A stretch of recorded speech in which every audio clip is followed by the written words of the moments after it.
నశించిపోయిన వాని దీవెన నా తల మీదకి తెచ్చి ఉన్నావు. అదేంటి, నశించిపోయేవాడికి దీవెన ఎందుకండి? వాడు ఎలాగో నశించిపోతూ ఉన్నాడు. దేవునికి తెలియదా దీవెన పంపించేటప్పుడు వాడు నశించిపోతూ ఉన్నాడు కదా, వాడికి ఎందుకు దీవెన దయచేయటం అని? దేవుడు దీవించినది ఎప్పటికీ దీవెనగానే నిలిచి ఉంటుంది. ఒక్కసారి దేవుడు దీవించిన తర్వాత అది దీవించే పైకి వెళుతుంది తప్ప దీవించకుండా మరలా ఆకాశంలోకి ఎక్కిపోదు.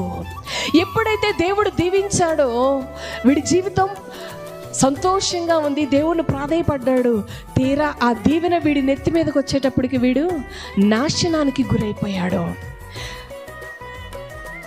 పాత్ర మంచిగా ఉంది కదా అని దేవుడు మన పాత్రలో పాలు పోద్దామని చెప్పి తన దగ్గర ఉన్న పాత్రను ఉంచుతూ ఉన్నాడు. తీరా వంచేలోపే పాత్రలో ఏదో పడింది.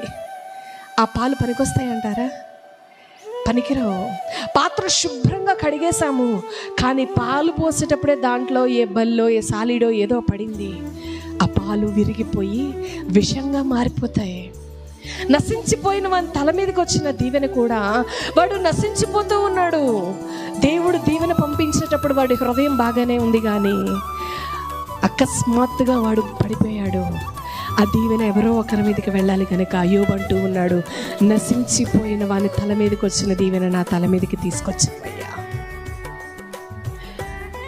భక్తిలో కూడా యోగ్యముగా మనం నిలవబడితే, దేవునికి లోబడుతూ ఉన్నట్లయితే, ప్రాధేయపడవలసిన సమయంలో ప్రాధేయపడితే, లోబడవలసిన సమయంలో లోబడితే, దేవుని యొక్క కృపా కటాక్షము మన మీదకి సమృద్ధిగా దిగి వస్తూ ఉంది.